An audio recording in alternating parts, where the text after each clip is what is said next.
आपके जो मुख्यमंत्री हैं उत्तर प्रदेश के योगी आदित्यनाथ जी, उन्होंने यूपी के लिए एक बड़ा एम्बिशियस टारगेट लिया है $1 ट्रिलियन की इकोनॉमी का। कॉर्पोरेशन एक ऐसा सेक्टर है, और चूंकि आपने मोदी जी की बात की, 2019 में जब सरकार बनी तो उन्होंने पहली बार एक पूरा मिनिस्ट्री जो है, जो मिनिस्ट्री ऑफ कॉर्पोरेशन है, उसको खड़ा किया, जिसको कि गृह मंत्री अमित शाह खुद उसको संभालते हैं। ये किस तरीके से एक बड़ा रोल प्ले कर सकता है? देश तो ठीक है, लेकिन यूपी की जो अपनी अर्थव्यवस्था में उसको धार देने में, और एक बहुत ही एम्बिशियस टारगेट जो है लिया है यूपी के मुख्यमंत्री ने उसको पूरा करने में।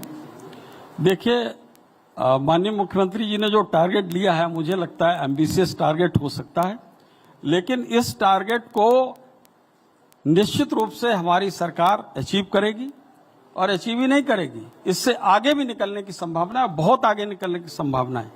क्योंकि जिस तरीके से काम हो रहा है, डेवलपमेंट के लिए क्या चाहिए?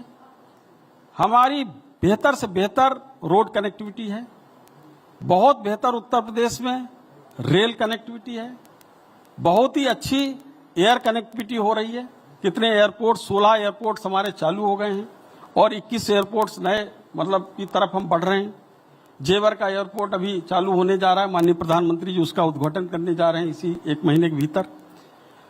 इंटरनेट कनेक्टिविटी पूरे प्रदेश में बहुत ही अच्छी तरीके से है।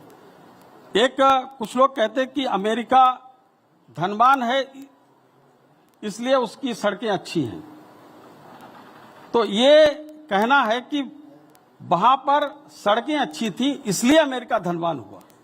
तो जब हमारी रोड कनेक्टिविटी अच्छी होगी, जब हमारी रेल कनेक्टिविटी अच्छी होगी, एयर कनेक्टिविटी अच्छी होगी, इंटरनेट कनेक्टिविटी अच्छी होगी, सब प्रकार की जो हमारे संचार के हर प्रकार के साधन अच्छे होंगे, इंडस्ट्रियलाइजेशन होगा, लोगों का आना जाना सुगम होगा, तो निश्चित रूप से हमारी जो ग्रोथ है वो बढ़ेगी। अभी हमारे मित्र एक अमेरिका से आए थे, जिस समय ग्लोबल इन्वेस्टर समिट चल रहा था, तो मैंने उनको शाम को डिनर पे बुलाया, तो वो कह रहे थे कि उन्होंने आईआईटी कानपुर से बीटेक करके गए। कह रहे कि जितना डिजिटल ट्रांजैक्शन इंडिया में हो रहा है, उतना डिजिटल ट्रांजैक्शन तो अमेरिका में नहीं है। तो ये बहुत बड़ी उपलब्धि हमारे देश के लिए, और उत्तर प्रदेश उसमें सबसे आगे निकलेगा। जिस तरीके से हम गाना गाते हैं, सबसे आगे हम होंगे भारतवासी, तो सबसे आगे हम होंगे उत्तर प्रदेशवासी, ये हमने तय किया हुआ है। एक आखिरी सवाल मैं आपसे करना चाहता हूं, चूंकि आपके जैसा व्यक्ति जिसकी टेक्नोलॉजी की बैकग्राउंड है, बीटेक और एमटेक करने के बाद से बहुत कम लोग राजनीति में आते हैं। उत्तर प्रदेश जो है देश का सेमीकंडक्टर हब बनने की कोशिश कर रहा है, उसके लिए बड़े सीरियस एफर्ट्स लिए जा रहे हैं। क्या आप देखते हैं भविष्य के उत्तर प्रदेश की तस्वीर को? नोएडा हम लोग इलेक्ट्रॉनिक सिटी के तौर पर डेवलप करने की मुहिम शुरू हुई थी, अब जो है बड़ी बड़ी कंपनियों को अट्रैक्ट किया जा रहा है इस सेमीकंडक्टर के फील्ड में आने के लिए। ये जो कंपटीशन है जो बाकी राज्यों से, उसके मुकाबले यूपी क्या इस सिचुएशन में है कि वो पूरी तरीके से इनकैश कर सके और जो है इसको सेमीकंडक्टर का हब बना सके उत्तर प्रदेश को, जो यूपी का जो सरकार है, यूपी की जो सरकार है, वो इस परिस्थिति में है क्या?